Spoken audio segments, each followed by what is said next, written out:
I wouldn't look at the question in quite that language. The basic principle, as far as I'm concerned, is that in the United States of America, for example, the First Amendment to the Constitution is about freedom of speech, but American law has always recognized that there are certain types of speech that are still unlawful. And the classic example is shouting fire when there is no fire in a crowded cinema, which will cause a stampede and people will get killed.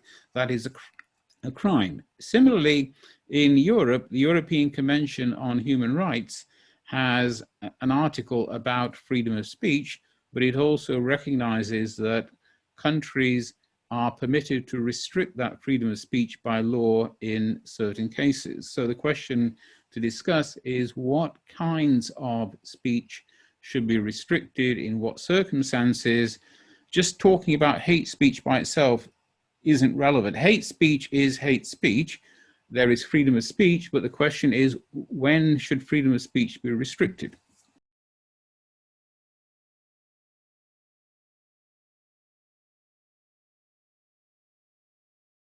Okay, so we're talking now about legal bans as opposed to simply society regarding something as bad behavior, because I don't go around insulting people because it's rude, but the question is, when should the law stop me saying things? And in the United Kingdom, to take a concrete example, because it's the country I know best, we have had for over 30 years, from 1986, law which makes it a criminal offense to say things and to publish things and to write things if your intention is to stir up racial hatred against a group of people. That's a very high test to meet. So that isn't the same as simply saying rude things about a group. But if you're going to make something a criminal offense, you have to be very, very clear what you're trying to criminalize and why, and it has to be serious. That law was regarded as unsatisfactory for protecting certain groups of people like Muslims, for example, because Muslims are not a race. So in 2006, we expanded the law to also include if you're trying to stir up hatred against a group of people because of their religion, but that law in 2006 makes it very clear that it's about stirring up hatred against a group of people. It still preserves your freedom to criticize a religion. So you can say that Christianity is complete nonsense and stupid. You can say that Jesus Christ never existed, he was never crucified, or he was a charlatan, and that is not a crime in the UK, and I don't believe it should be a crime. If it upsets people, I don't go around to my Christian friends saying the Trinity is nonsense, because I know it will upset them, even though I don't believe in the Trinity. I think it is totally wrong. But if you're going to make something a criminal offense, you have to have a very high threshold, and you have to have a very strong public policy reason for criminalizing it.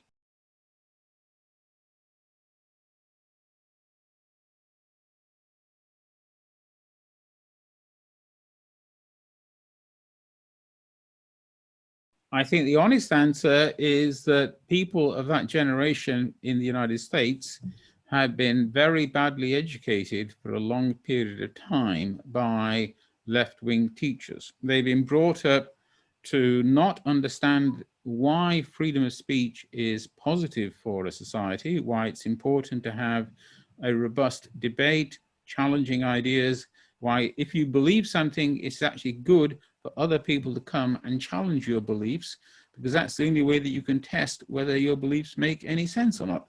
I have Muslim friends in the UK who get very upset when atheists say to them all the reasons why atheists believe there is no God. It's actually important, in my view, to have your beliefs challenged, to have them debated, because that's the only way you can test whether you understand what you believe yourself or not. So these American college students, they think the way that they do, mainly because, in my view, they've been very badly educated.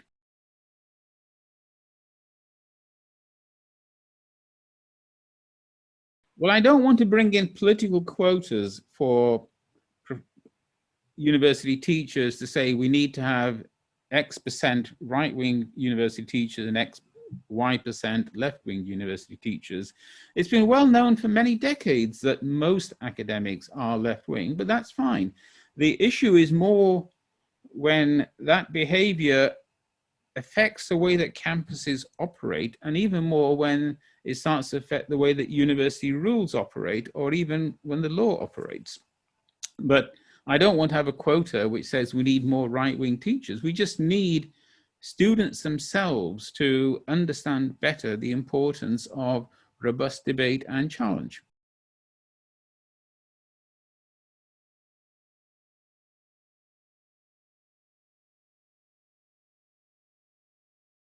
Well, the thing to remember is, first of all, that companies like Twitter and Facebook, which are the ones we're talking about, they're private businesses. Twitter and Facebook do not need to accept any customer. If you want, or I want to have an account with Twitter, I do have a Twitter account, Twitter are perfectly entitled at any stage to say, Mohammed Amin, we don't want you as our customer, as a person having an account on Twitter, we are closing your account. And I have no way to challenge that unless they are doing it to discriminate against people because they are of Pakistani origin or because they're Muslim, because that counts as unlawful discrimination. But if they simply don't like me because I'm Mohammed Amin, they're entitled to get rid of me. And that's what Twitter have done with Donald Trump. That is not censorship. And the thing to remember is that Donald Trump has not lost his mouth. He's not lost his ability to speak. And if he holds a press conference, he will get lots of television networks and lots of journalists coming up to listen to what he has to say and to report him. So to argue that Trump is being censored by Twitter or Facebook is nonsense. I do support their getting rid of him. I think what he's been tweeting and has been actually helping to provoke violence. It's a shame, in my view, that he wasn't impeached or convicted by the Senate in his impeachment trial. But Twitter and Facebook are private companies. They don't have to accept any customers.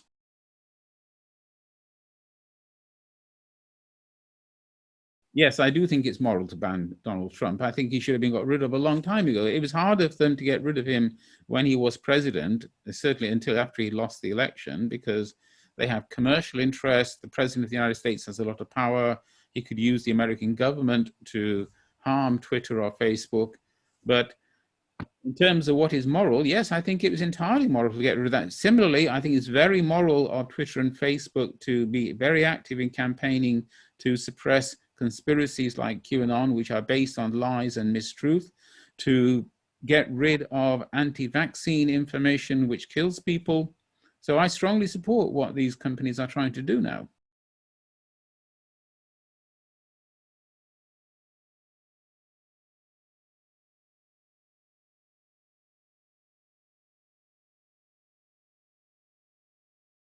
No, I don't think Twitter has a bias. And actually, I don't accept the premise of your question, because this narrative, this story that Democrats were inciting riots in the Black Lives Matter protests is something that's been promoted by the Republicans and is simply not true. I read the press in great detail very regularly because I'm retired. I subscribe to newspapers like the New York Times and the Washington Post.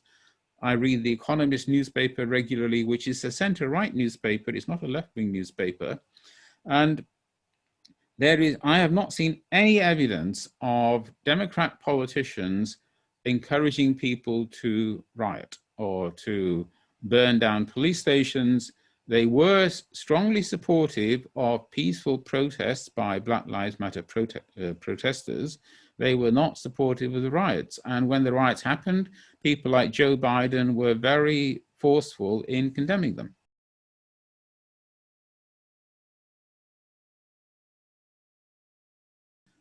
Absolutely not. When we're talking about what is moral, it's quite clear. You should treat everybody with respect. It doesn't mean you have to agree with them. You can disagree strongly with people, but that is not a way of disrespecting them. So quite often when I'm in a debate, Muslims, for example, are very reluctant to expressly disagree with other Muslims. It's something I've noticed through, I'm now 70 years old, I've lived amongst Muslims all my life. But when I was at the Muslim Council of Britain, quite often in a discussion, somebody would say something, then I would stand up to speak on the opposite side, and I would start my response by saying, I disagree. There's nothing wrong with saying, I disagree. That's not a sign of disrespect, even though many people think it is. And then I would go on to explain why I disagreed. But microaggressions, slurs, I strongly oppose those. I do believe they're immoral, but that's different from saying that the law should ban them.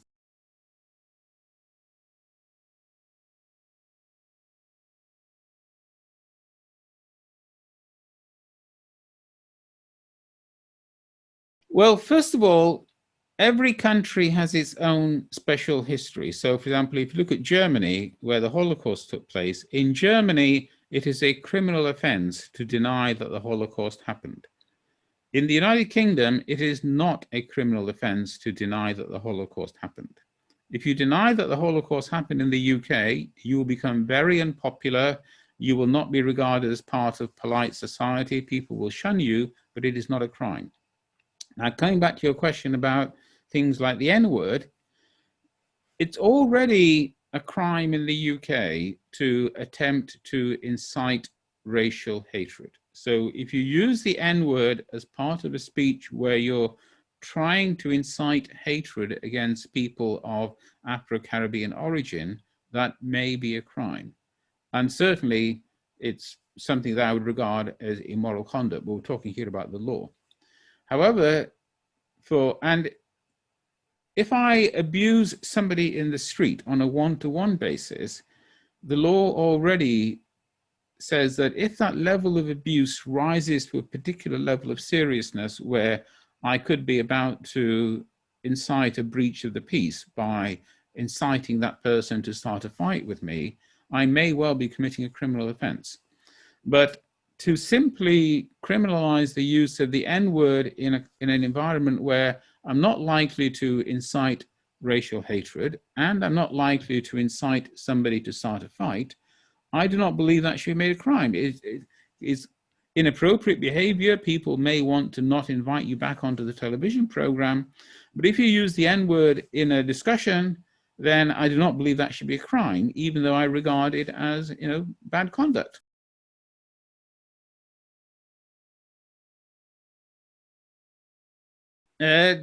Only in very limited circumstances is it appropriate and moral. So if you want to discuss the use of language and how language has changed over time, as part of that historical discussion, if you're using the word, I think it's perfectly valid to use the word.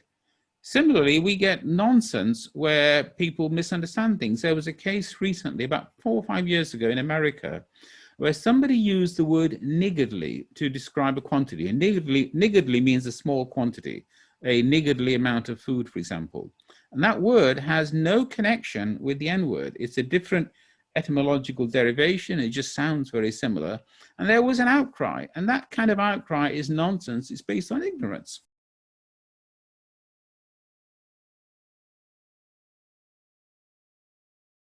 No, I think having too many laws simply creates grounds for friction. It can often create problems where real problems don't exist.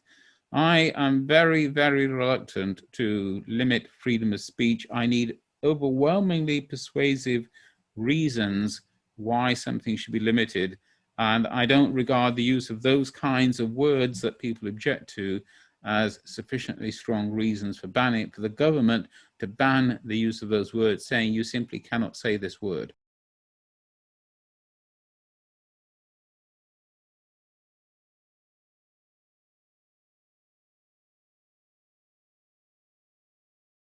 No. And if we're going to talk about China and Singapore, let's talk about them, but let's talk about them separately. China is one of the world's most awful, brutal Communist Party dictatorships. In the 1950s, the Communist Party of China was responsible for the killing of tens of millions of people. And right now, they brutally limit their citizens' freedoms. Yes, they've successfully developed the economy. We don't know, but equally, the economy of Taiwan has developed far more than the economy of China in the last 50 years. And I don't accept this trade-off of saying that because they developed the economy, citizens should therefore be happy to have their freedoms restricted. China is a terrible regime in every way. Singapore is different. I've been to Singapore on 2 occasions, for a couple of weeks in 2003 and a week in 2005. But also I follow Singapore news in British newspapers. The Economist newspaper regularly covers Singapore. It's a well-run country. It has a government that is efficient and is not corrupt, but also for 60 years under, I think it's called, it's the People's Action Party, isn't it, in Singapore, that is the governing party. They manipulate the system in every way to make sure that even though they have genuinely democratic votes, in the sense that the votes take place and they're counted fairly, they're not rigged, the entire system is stacked in such a way as to make sure that the People's Action Party never loses an election. And they have very strict rules in Singapore because they are worried about racial tensions. You have a society with multiple religious groups, and they're very conscious of the riots that took place in Malaysia, I think around about 1957. And similarly, in Indonesia in the mid-1960s, there was a lot of violence against the Chinese community in Indonesia. So there are very understandable historical reasons why the Singapore government is so afraid of allowing greater freedom of speech in Singapore. And I can understand their reasoning, but whether I think I applaud it in the local context of Singapore, it maybe works, but I don't regard that as any kind of model for the rest of the world.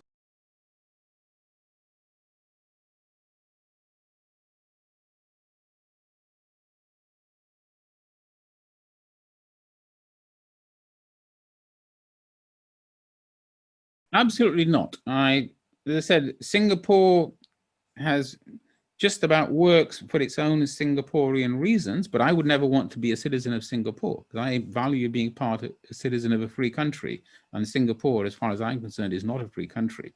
It's a rich country, it's a successful country, but it's not a free country. And I would never voluntarily choose to become a Singaporean citizen.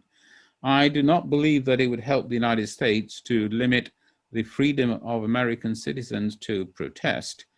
Separate question about mask wearing, because mask wearing is a medical issue. And if you could successfully criminalize not wearing a mask in the USA, I would support that, although I think it would be very difficult in practice to enforce that law in the United States of America, which is the reason why the government has not tried. But criminalizing protests or requiring a government permission before you can organize a march, no way.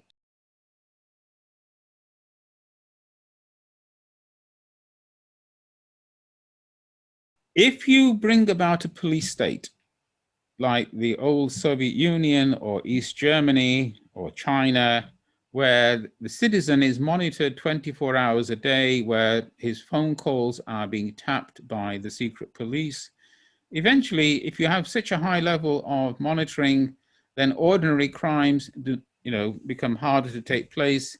Walking around the streets of East Berlin in the past might well have been safer than walking around the streets of, for example, Hamburg. But there are far more important things than the avoidance of what you might call ordinary crime. The right of a human being to be free, to be able to think their own thoughts, to be able to share their thoughts with other people, that is one of the most important reasons for being a human being, for being alive, and far outweighs the importance of controlling small-scale crime, street muggings, robberies. Obviously, we want to control those crimes, but I'm not prepared to give up my freedom of speech and thought and association and my ability to get together with other people just for an improvement in street crime by basically having the police having cameras watching me 24 hours a day, and for the government to restrict what I can say and what I can do. People who give up their freedom to become slaves so they get better fed, that's a choice that some people make. I would never make that choice.